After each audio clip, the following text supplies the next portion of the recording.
Many people buy organic food hoping to feel healthier and potentially have a positive impact on the environment. But are organic foods even better for you and the environment in the first place? For plants, the term organic basically means something grown without the use of synthetic fertilizers or pesticides, but this is a little bit misleading. You see, many consumers buy organic to avoid pesticides altogether, but the truth is, organic farmers can still use pesticides and fungicides to prevent insects from destroying their crops. They just can't be synthetically made. There are over 20 chemicals approved for organic use in the US derived from natural sources like plants, but studies have shown that some natural pesticides are actually a more serious health and environmental risk than man-made ones.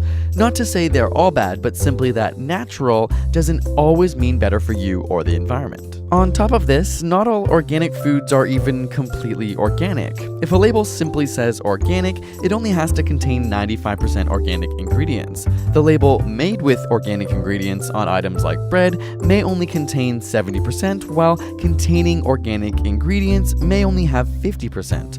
Only when a label says 100% organic does it contain purely organic ingredients. And for what it's worth, the term free range also only requires evidence of access to the outdoors for a minimum of 5 minutes per day. Interestingly, a meta-analysis conducted in 2012 found that organic crop yields are 25% lower on average than conventional ones, though differences vary greatly between types of crops. For example, organic vegetable yields are typically 33% lower than conventional ones, putting a greater strain on the natural environment as more farmland is required. However, organic legume yields are only 5% lower as they're more efficient at absorbing nitrogen from organic fertilizers.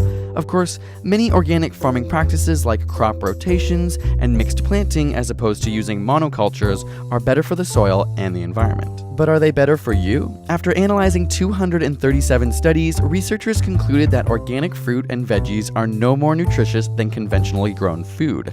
However, long-term studies of purely organic diets are difficult, as most people eat a mixture of foods with non-organic ingredients. Those on short-term organic diets do show higher levels of carotenoids, polyphenols, vitamin C and E, LDL cholesterol, antioxidant activity, immune system markers, and even higher semen quality. But the differences are clinically insignificant.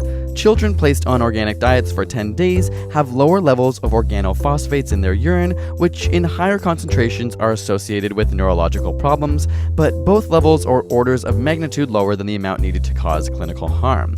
And just because something is organic doesn't make it better. A bag of organic chips, for example, is still just deep-fried carbohydrates with very little nutritional value. Most surprising is that organic food has a higher incidence of being dangerous. Though organic foods account for only 1% of agricultural acreage or space, they account for 7% of recalled food units in 2015. For example, this year, several flavors of Clif Bars were recalled from stores due to organic sunflower kernels that were potentially contaminated with Listeria, a bacterium which kills hundreds in the US each year.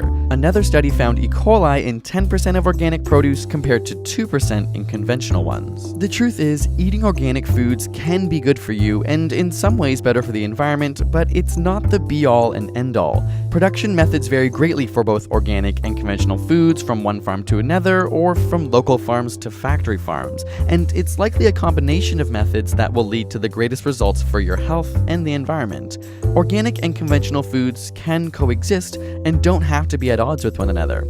Anyone who tells you with 100% certainty that one way is fully better than the other is ignoring the science. When it comes to your own health, it's really a combination of diet, exercise, various other lifestyle choices, and of course, your genetics. Need more science? Here's a playlist of our latest videos that you can binge watch. And if you never want to miss our videos, simply go to our channel on your device's YouTube app and hit the little bell which turns on notifications for our videos. YouTube will send you a message each time we release a video. And subscribe for more weekly science videos.